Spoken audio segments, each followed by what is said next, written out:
What's the first memory of your father? Do you remember much about your father? Sure you do. I remember as a small child that he was a very stern man. And Not very loving, huh? no, not. He took care of his children, and he'd call me Isabel, and he never said Isabel. It was Isabel. Isabel, what? Yeah, and Was English pretty good? main training was that I knew my place when I was around Dad, because he only spoke once, and if you didn't move, you got a little punishment. Not much, a little slap on the face. And you knew you didn't want that again. And so I just grew up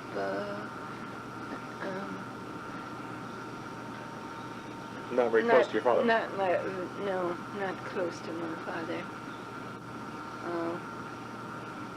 Although when I got my nerve up, I would ask him for a nickel for an ice cream cone when we were uptown or something, but no, we were not too close. So I received all my love from my mom. And I just sort of grew up on the farm and was a tomboy. And my mother was so busy cooking on the farm for threshers and all that I don't guess she knew where I was half the time. And but you were the only one just at home. grew up like a weed, and I was close to the neighbors. But you were the only one at home, right? No. Marie was home? Yeah, Marie was home because she had to quit school.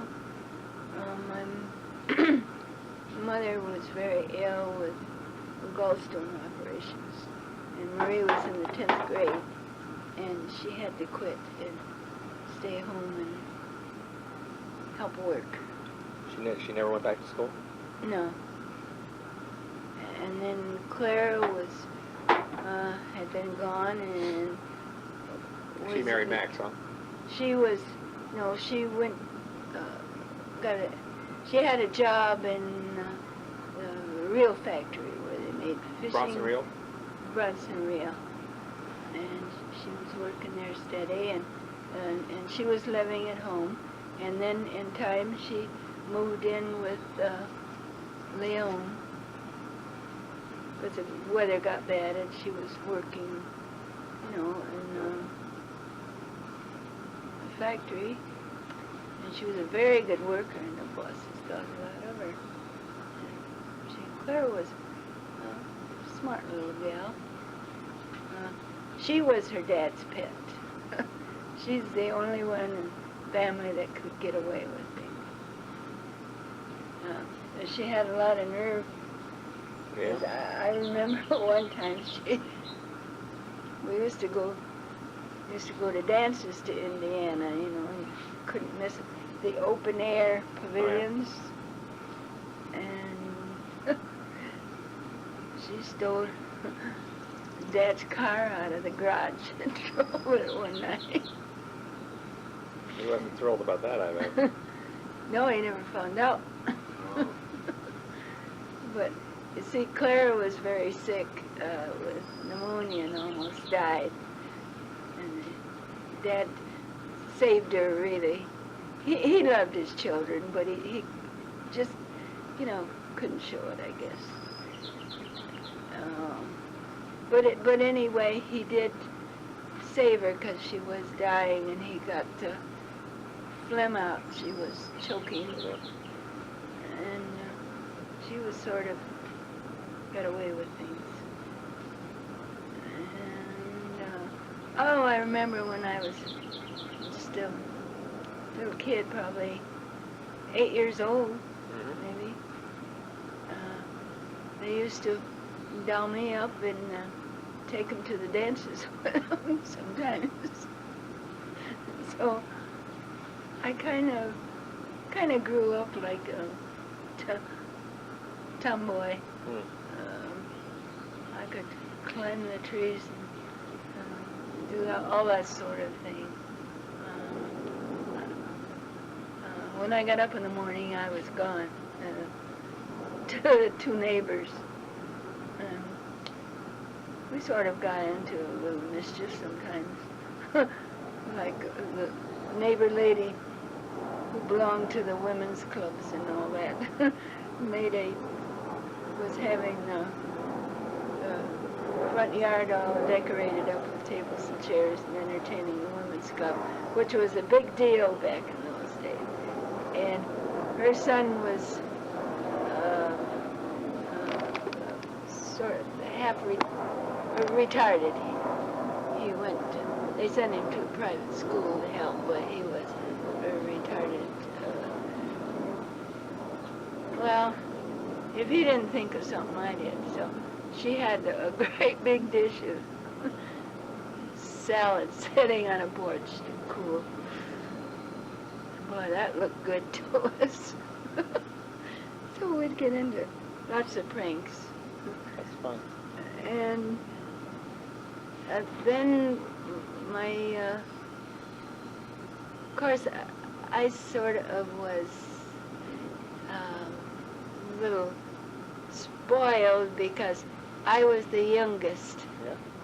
And my father quit, he retired and quit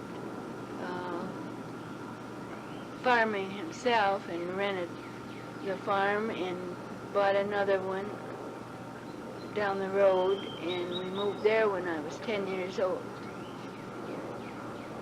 He So died 2 years later, right? he died when I was 13, 13. 3 years later. What did he die of? Heart attack? He died very suddenly. He was only ill 2 weeks. It just struck him. He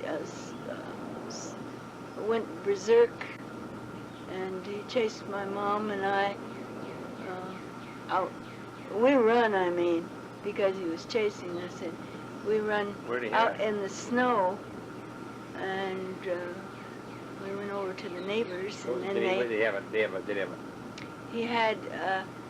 So of course we got the other kids home. But I mean, was he have a stick or something he was chasing with? Or? Oh no, he was just berserk like you get when you're out of your mind. You're running around, it wasn't himself. Where was and we were frightened. We didn't know what was going on, so we got out of the house and went over there. Then they contacted Leon and the other Clara and the older kids, and they come home and got the doctor, and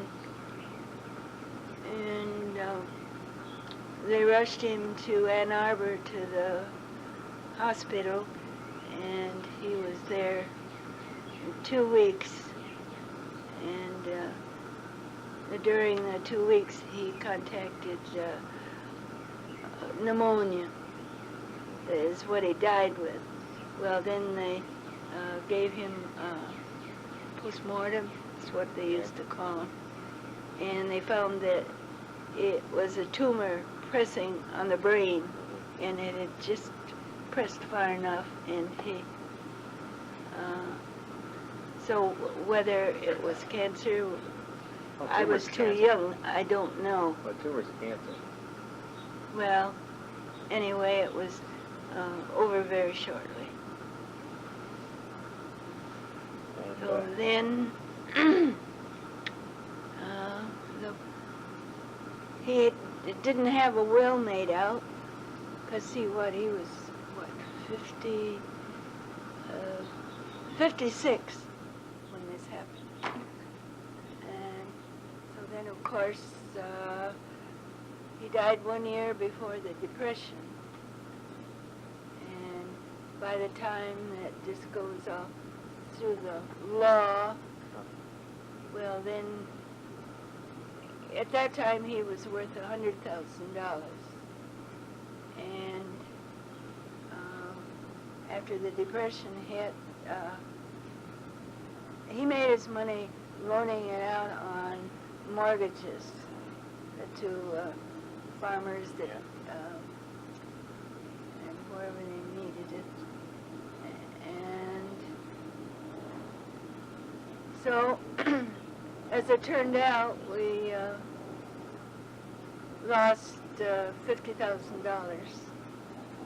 But he didn't have a will. He didn't have a will. Why didn't he have a will? Well, 56 years old, he was getting out and working and everything was going great. He just hadn't ever made one out. I don't know. You don't think any problem about leaving the money to your mother, was it? Oh, no problem like that. It was just that I don't think they talked about wills that much in those days. Farms sort of were just handed down, or else they were divided up, or the boys stayed home and took care of it. It was different back then. I don't know. So how was your mother badly shaken when he died, or was she okay? No, I don't remember the sad part, because I hadn't been around death before. And I went, when they said he was dead, that I went over to the neighbors and stayed. And then, of course, we had funerals in homes at that time. I just don't remember a lot. So the way it turned out, my mother was given a life lease of the home where we lived. I think the kids had to sign that, yeah, to give her a life lease so she had a place to live. And as far as the income, I think she must have got the income off the farm. She must have had something, because we... Yeah, there was no Social Security in those days. No, there wasn't. She was able to buy a car, and we were able to pay the bills. I don't know at that age, at 10 years old. I wasn't... the only thing I remember was that my father was conscious when he was dying, they said, because I wasn't out there. You didn't go to the hospital? No. I wasn't. I was just a kid. And he says, don't forget to give Isabel her share. That's what I was told. He was worrying that, the kids were older than me, and I wouldn't get mine. And that's all that, I just don't remember much. And then my mother and I, somehow we had, not really relative, but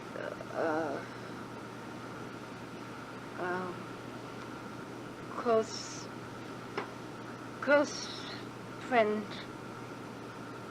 Well, he was a brother of my grandmother's husband. Okay. And he came from Michigan City or Indiana someplace and moved in. And we sort of had a couple of cows and a few hogs, and he took care of the yard. And somebody around, to do things like that. And really, then he passed away, and my mother had him to see that he was buried. And then there was another man that didn't have a home, so he came and lived with us till my mother died. And a very quiet person and nice man, and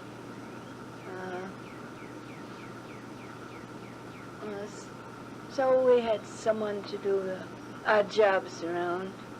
Of course, we had chickens and, you know, just small things. And I do remember we must have maybe had more than one cow. I don't know. Anyway, one day I received my driver's license when I was 14 years old because my mother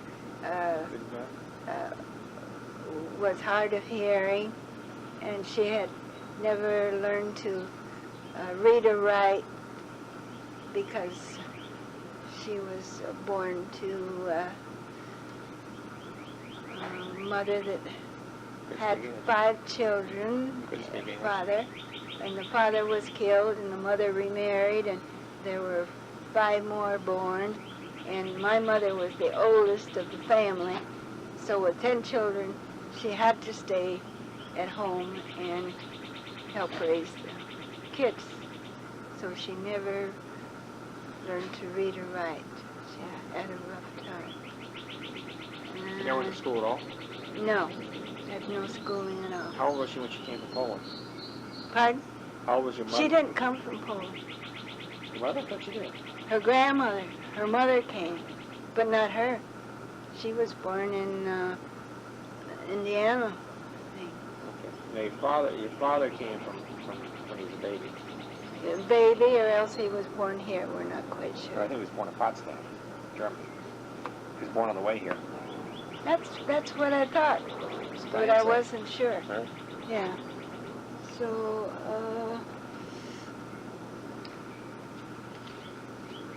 from now on, when I went to work, let me see, when my dad died at 13, then at 14, I graduated from St. Mary's Catholic School, where I had received 3 years of religion. And before that, I had gone to public school. Okay, so when he died, you were able to go to parochial school, or was he? No, I had been there 6th, 7th, and 8th grade. He was living when I went to... I thought he was still mad at the church. No, my mother said she's going. She waited all those years. He said she's going to go to get her religion. So. But did your father prevent your mother from going to the Catholic Church too? Oh no. She always got to church. How come Clara and Leon and everybody else was raised as Protestants and you were raised as a Catholic? Or They were raised as Catholics. I have their. I think Diane has the records. She has the pictures. Maybe I have some too. I don't know of their first communions. Maybe not Leon's. Maybe they didn't take pictures. But there's Claire's and Bill's, and sure, they were all. Oh, I thought your father was the reason they weren't. Yeah. Yeah, it was. Oh, but so Marie never got any religion. Never did. So it might have been before. Sometime when before my mother got sick. I just pretty hard to recollect when you're the youngest one in the family and they don't bother telling you much because you're just a kid, which I was. I remember at 12 years old I cried for a doll yet, so and I was always teased. So they wait till the Christmas tree, which Leon had for years and years and years, and then give me the doll. Life went on. Well, anyway, so my share of the estate was handed over to the bank. Well, it was a man that worked in the bank as my guardian until I was 21, after my father died. So if I needed money for school books or clothes or anything, I could go there and get it, because my mother wasn't expected to pay for it. So how much money did you get when you were 21? Well, we hadn't sold the other farms yet, so I think it was $5,000. That's a lot of money those days. Yeah. You could buy a house with $5,000. $3,000. You could buy a house. You could build a new house for $3,000.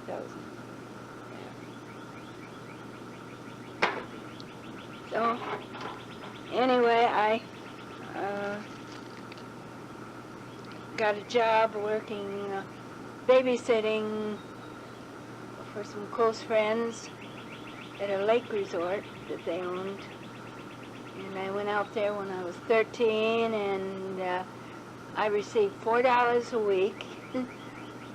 And I went to work Sunday evenings, and then they brought me in the next Sunday morning in time for church. And I had the day off at home. So you were how old were you when you were doing that babysitting? 13 I started. And then I worked the next year. Then I got farther ahead in high school, and I didn't want to. It was way out, almost to cold water, and I just didn't want to do it anymore. But I did learn how to keep house and iron, and learned a great deal.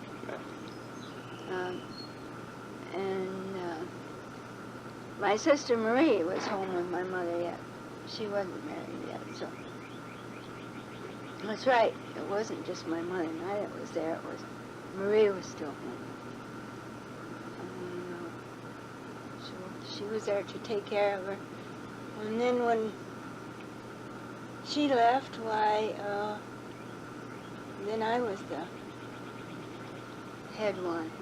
Well, then I went to high school and played basketball for 4 years, which I dearly loved.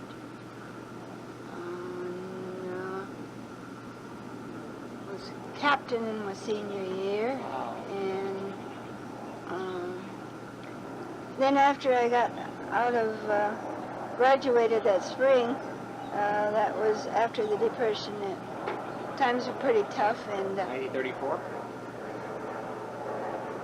Yeah, it was still bad. And I really didn't want to leave my mother. And at that time, to tell you the truth, mathematics was pretty hard for me. And I was afraid I couldn't make it in college, because I did have that $5,000 that I could have used for education. And it was much cheaper in those days. But yet, I really didn't have anyone to push me or help me through high school or anything. I'd done it all on my own. So I went to work to the factory in the fall when they were starting up, and worked for 30 cents an hour. And when they run out of material assembling auto parts, why, we would have to go out and wait in the cold. We had to stamp our tickets out. And I was lucky, by then I drove the car to work. And as Marie had moved away. Did Marie marry Carl then, or what? But, yeah, I was in high school. I was, I think, in the 9th grade they got married. And that's when I had to get the driver's license early. Marie got married right after your father died. No. Not too much. No, because I worked out there, and she was at home. I just don't remember it all. Anyway,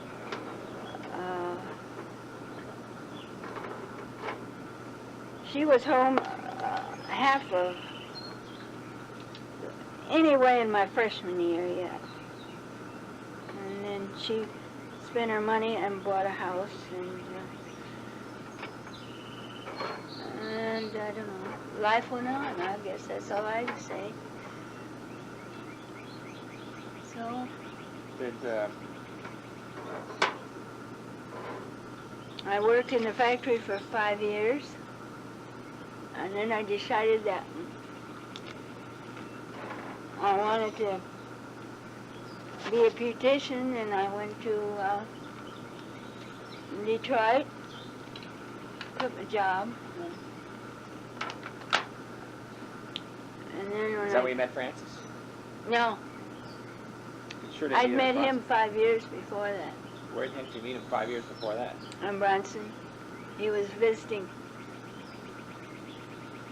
some boyfriends. What in God's name brought him down there? Because it was Alice Schaefer's sister that he Just dating? knew from Detroit. So he came down to her mother's. And I was there with Alice. And I didn't pay any attention. It was love at first sight. Nah. No, he wasn't anything to me. I was just there. I just saw him there. He was, heck no.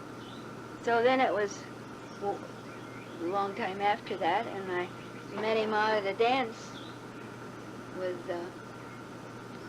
Alice's, some of the guys that he'd met out there when he was in Brunson. And I didn't even like him. And he kept writing, and for a couple of years, and finally I answered one letter, and That was a mistake, huh? that was a mistake, yeah. So we were engaged for 5 years. I don't know. We'll get married. Well, no, I thought one reason you didn't get married was because you were taking care of your mother. Yeah, I was, but I always said that whenever I got married, my mother was going with me. That was complete plans. And that wasn't really holding it up. I just didn't. I guess I just wasn't in any hurry to get married, that's all I can say. That's for sure. But after my mother died, why, and I didn't have any home, I moved in with my sister Marie, and things were fine there. And Fran and I got married. So. You got married twice, actually. Actually, twice, yes. That was an impulse the first time. So, Well, life goes on. Yeah.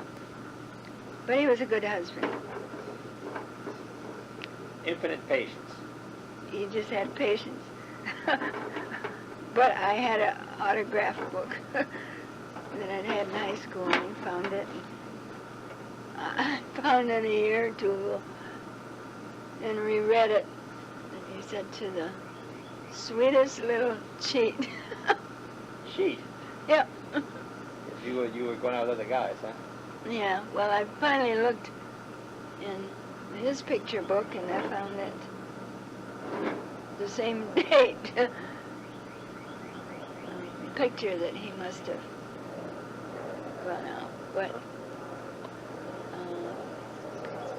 no, he's very serious after we got married. Lived a very quiet life, I did anyway. So, So then when after you got married, you moved to Detroit, right? yeah. Mm-hmm. Things were a little tough for you and your mother-in-law. That is correct. And we lived there. See, I was married 5 months, and I became pregnant. And I was 3 or 4 months pregnant when the Pearl Harbor Day. And Francis says, "Oh, I'm going. And I says, "You're nuts."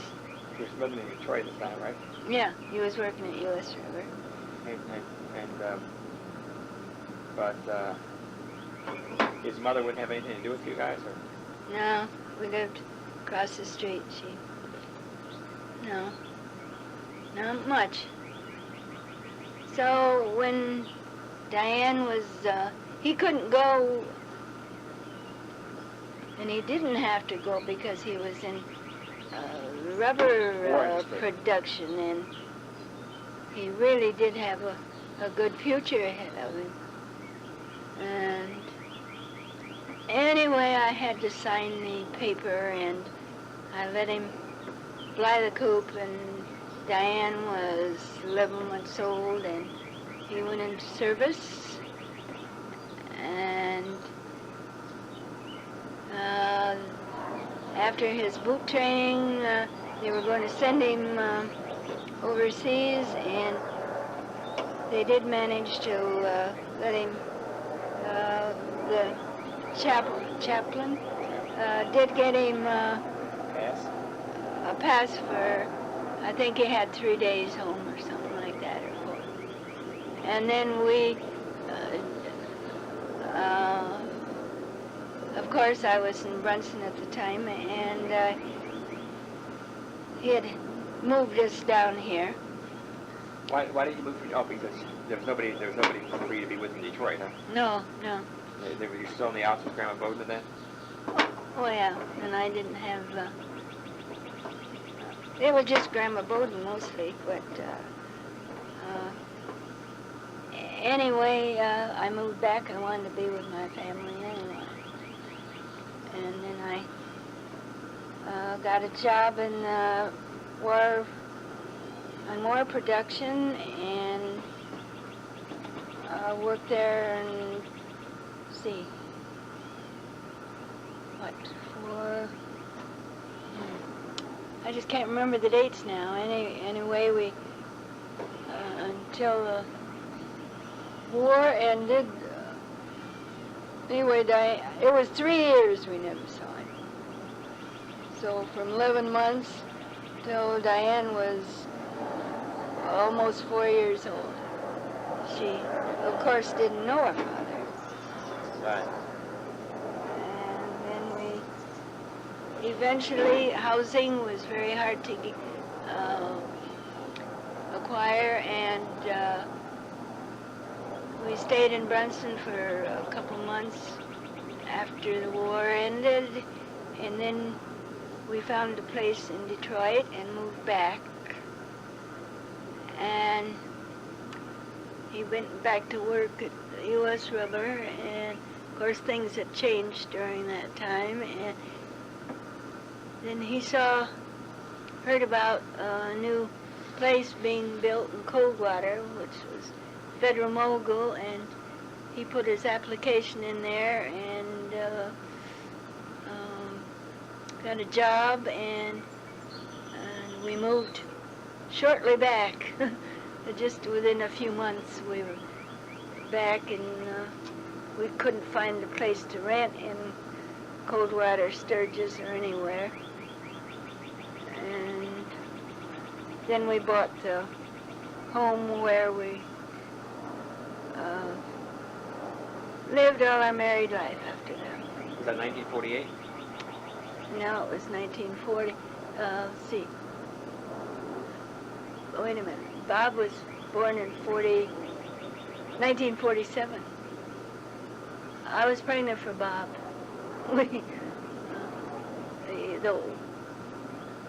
The post-war babies. Yeah. So, Baby boomer. baby boomer.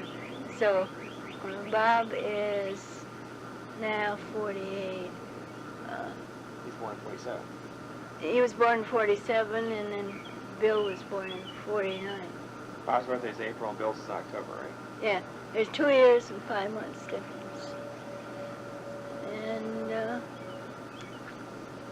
then Francis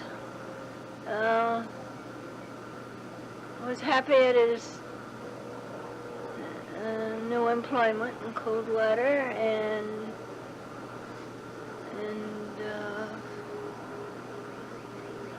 I was busy raising a family, and wages were very low then, and we had bought the house, so in between I went back to work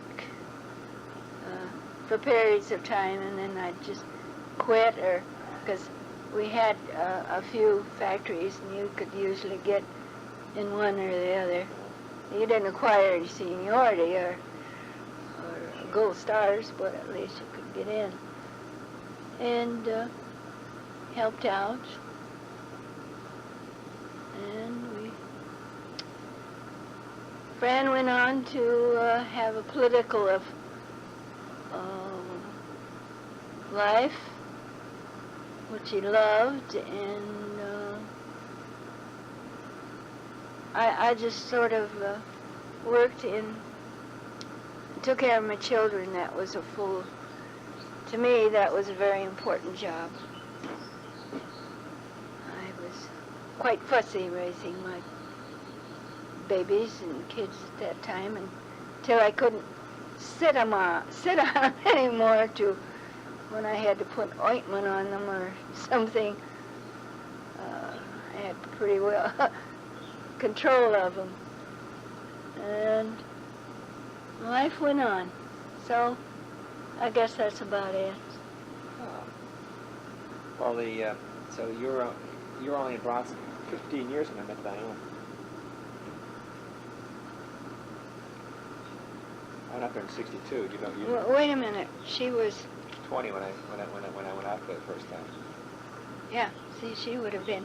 She was 4 years old when we moved in that house. That 5 would have years been old. 5. Yeah, between 42. 4 and 5. Yeah, because we had moved back and forth to Detroit. Yeah. So you guys never really went back and forth to Detroit much at all after you went. Not unless it was illness, when his mother was ill, or some big occasion, a birthday or something, but we never did. And they never came out. Once in a while to the, if they were godparents or some special, something, it had to be something special, but no, we didn't. But in later years, Annalene and we had always been pals. I can't imagine she wasn't. Yeah, they came Alice out. and your mother-in-law were the ones Yeah, that were Alice the and pills. mother-in-law that were the pills. But Annalene always came. I gotta tell you, I think that Grandma Beaudin was somewhat hypocritical, though. She didn't like colored people, and she didn't like the Polish very No kidding. I talked to her. And she didn't like smoking. She didn't like drinking. I'll tell you something. And when I was first in the family, I first met her, she was just around 50. She wasn't old. But she never changed her ways. She did manage to have some fun herself. No, the only, What about she met, Charlie. she met Charlie out at the cemetery at the graves. He was a widower, and she was a widow since she was 39. Francis was 7 when his father died. And she had 5 children to raise.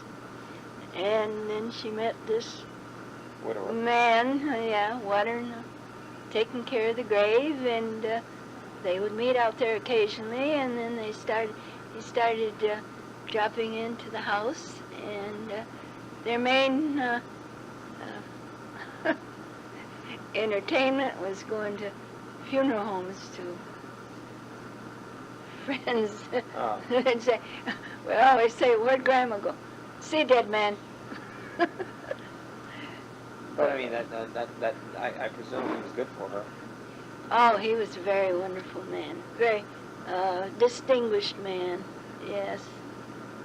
And he had a nice home, and then he was older than her, and so I don't know, it was quite a few years there that they would just, he'd come over and they would just sit there, and I don't know.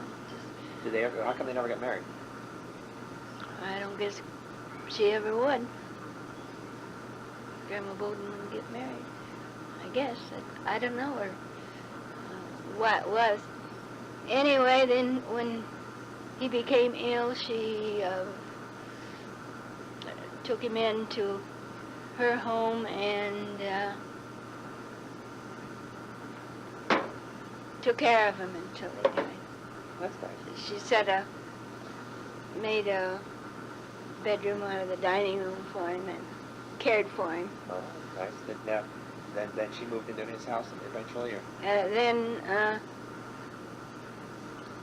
he had left the house to her, she found out after he died. Oh, And that was a nice home. yeah, I remember that. I was in that house. Yeah, a nice home. What did he do for a living? Do you know? Any idea? I don't remember, because he was quite a dresser too, you know. I mean, he was like a businessman. He was always, I saw you know. pictures of him. Yeah, we saw each other. So it was quite a. I was gonna say when you said that Grandma Beaudin wasn't too happy about you getting married, but it was also the fact that when she mad because her son left, got married. I think that was the problem. No, I just. He was like 30 when he got married. 29. I'm sorry, okay, he's 29. Yeah, 29. But you don't think? And I was 24, 24, I thought. 24. Yeah, somewhere in there. Yeah. But you don't think she objected to you just because you were taking Francis away? No, All right. I just wasn't Good enough good enough.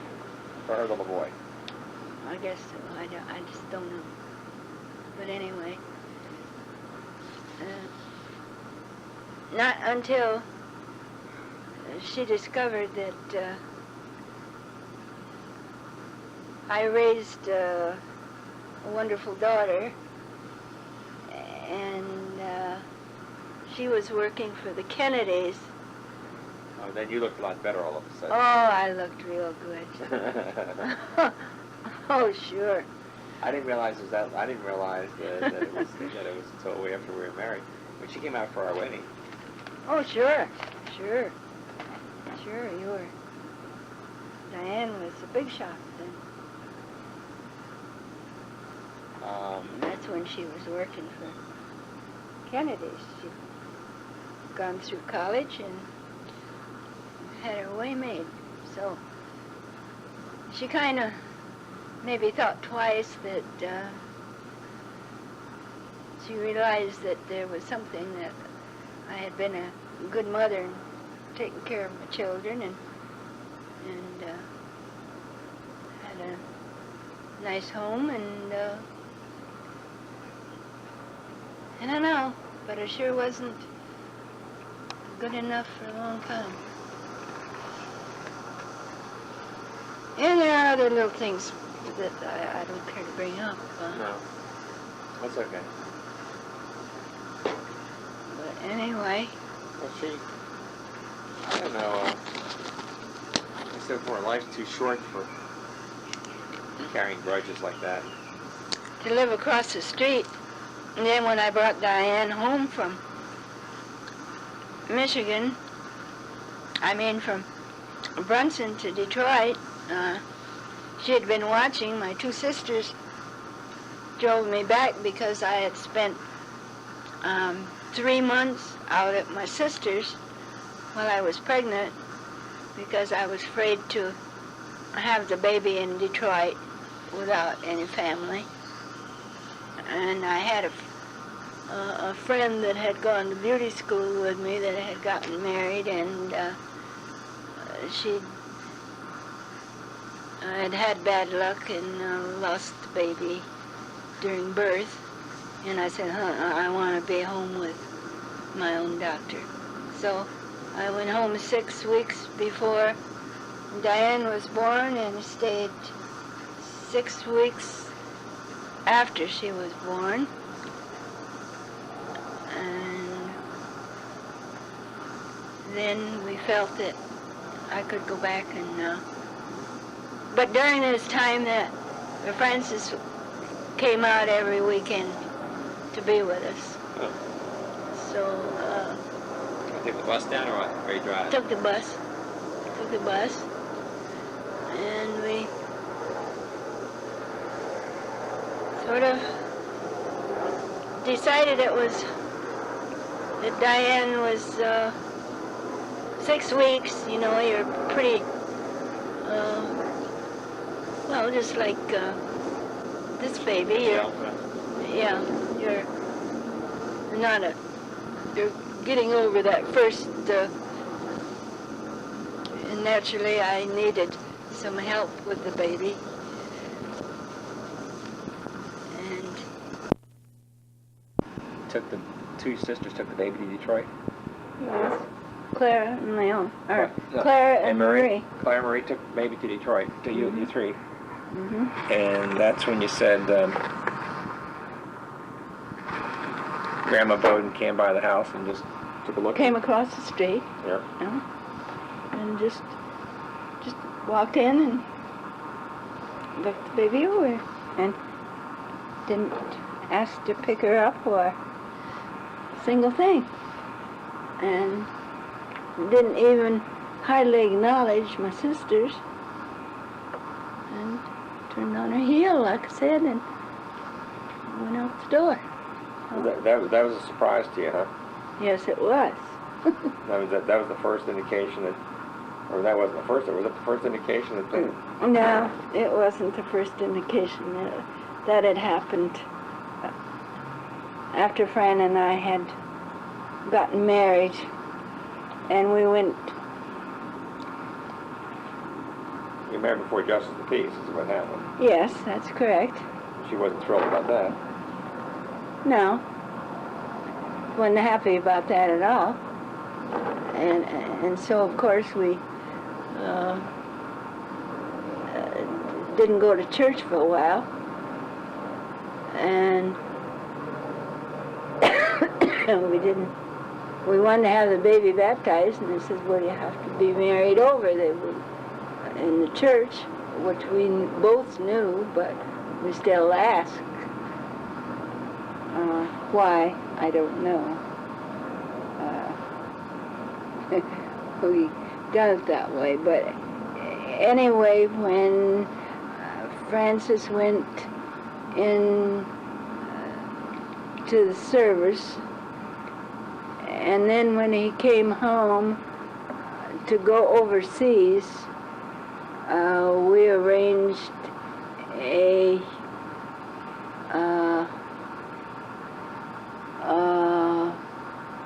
marriage in the church within that short time. And Leon was the godmother, and then Fonzie Bobe's father was the godfather. Who was the godmother? Leon was. Oh, that's right. Leon is Diane's godmother. That's right. Yeah. Because the other gals, the mass was at 7 in the morning. Where was it? St. Mary's? St. Mary's, yeah. Just the four of us went. And Diane. And I think Leon had bought her baptism dress. I know she did, because I think she still... Did we still have that here at one point? I don't know where I think you still have it. Yeah.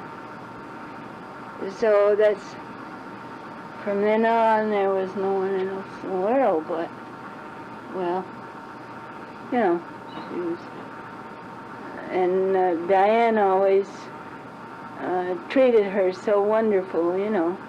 Leon was good to Diane, and they had a very good relationship all through Diane's life. Because Diane always tried to share her love to show Leon, you know, well,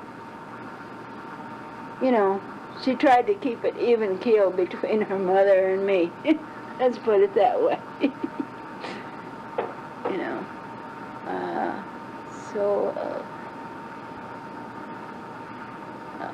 Anyway, our second wedding was, we went home at 7, and I think we had bacon and eggs. That was the grand celebration. Not much to it. Not much more than there was to the first one, but at least. Who was the? I had some life figured out. Well, the first before the Justice of the Peace, though. Where was that, in Indiana or what? Bryan, Ohio. Bryan, oh, okay.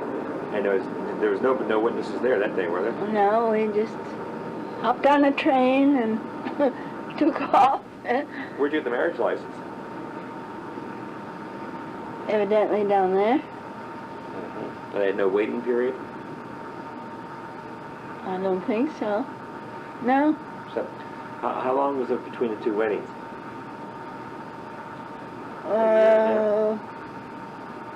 It was after, just before he went overseas.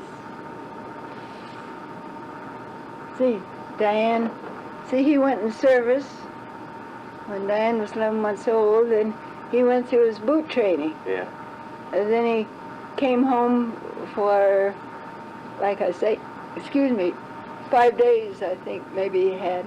But his mother and Annalene did drive Francis. They met him and drove him home. And I think they, I forget just how he did get back to Detroit. Anyway, Elaine and his mother and I were there when they were boarding to go overseas. Anyway. In Detroit? Yes. Yeah, after his 5-day furlough that Chaplain had arranged at home. So we were remarried, and Diane was baptized. So we were legally in the church. Yeah, well, she was. So she the wasn't marriage and the baptism was all the same day. Yeah, at 7 in the morning. 7 in the morning. So Leona was the maid of honor. No, the godmother. What about the wedding? That's all there was. There was just us four and Diane that went to church. Wait a minute. 5, 6. There's Fonzie and Bob and Fonzie. No. It was just Leon was the godmother. Yeah. And Bob and Fonzie's father was a widow then. And he was the godfather. Oh, that was Bob Beaudin. He was his father. No. It was Fonzie's father that stood up with Leon. They were the godmother and the godfather. Okay. And there was Francis Nye. So, That was for the... yeah, the baptism. witnesses and took Oh. care of the godparents and And the took witnesses. care of the, yeah, Oh, yeah. and the baptism. And don't ask me the name of the Brian deal, because I didn't ask you that. all I remember is we went in there, the sun was shining so bright, and the justice of the peace started the ceremony, and it poured just like it did at Diane's funeral. Oh, God, it did rain. And of course, that ceremony wasn't very long. And when we stepped outside, the sun was shining just as beautiful as could be. We never could get over that. And I thought of that when we were at Diane's funeral, how that the same thing happened. The same thing. Things you don't think of all through the years. Yeah. They're still there, but you know, that's the problem with me. I can remember the past. It's so easy. But I can't remember what I go down in the basement for. And I can't remember what I go upstairs for. So now I just stand there for a while and look things over, and then I remember what I'm there for. It's strange, I guess. Our memory changes, but not the past. The past always seems to come to you. I don't know why, but the present fades so fast. Oh, yeah. I don't know. Anyway, I'm learning all that. Good. I have been learning it for a year or two, but I'm not the only one. My neighbors are they're just my one pair of neighbors have been married 63 years. Wow. And they have the most wonderful life. They must have been married quite young. And they are not hurting for money at all. And they have traveled all over Europe. And they really are the nicest people. And they're still only 82, maybe. Wow. Or 81. And then the neighbors across from me are 80 and 81. So and the other lady in the other house, it's the three houses that is 80. Mrs. Lane must be hitting 84, Wow. I believe. She somewhere in there, and she's pretty well crippled up now, but she still gets out and drive, but her daughter doesn't want her to drive out of town. But she still is a very brilliant woman, and so I have very nice neighbors, and I enjoy living there. There's always someone that you can call on if you have to, although they can't help you out very much, because the lady across the street really has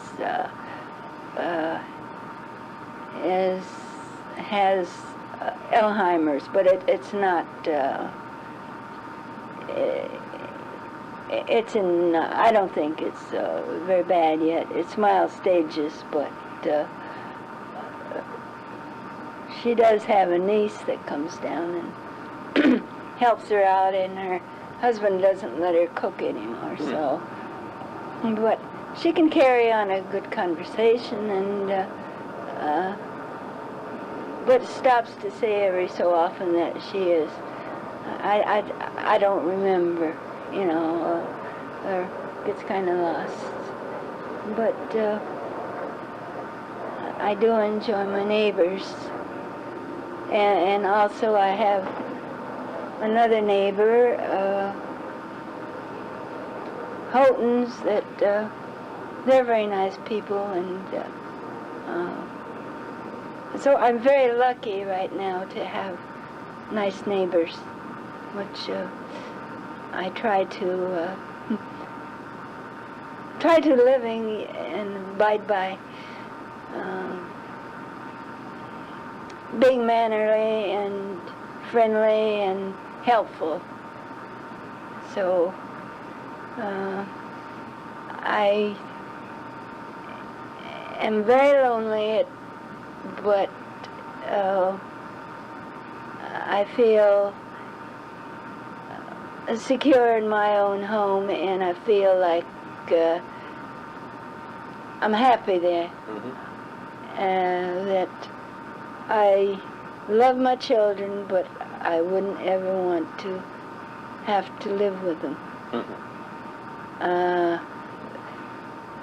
Like the saying goes, there's no place for two families in one home, and I have heard too many stories about parents, how they are treated, and as long as you can hold your stability, stay there. No matter how lonely you get, you're still home. And I wouldn't want to be any other place. But when my time comes and I have to go to a nursing home, that's where I will probably have to go, although I hope to God I die before I get there. Well, which everyone hopes. sure. But we're not the master of our lives. No. So we have to learn that we accept what has happened. But in ending this, I want to say the worst sorrow I have endured was losing my only daughter. There was such a bond between us, and she's part of you. You carried her. She was born to you. She went through so much of life. In the beginning of her life, with just her mom, and we made out, and it lasted all through our lives, and I thank God for that. And I know that she is better off where she is at. She done all she could in her life, and was kind to everyone at home and to her family. And so I'll say so long, and I'm going home, and to the rest of my life, whatever it turns out to be, I hope I have the courage to accept it, as my daughter did. Good night.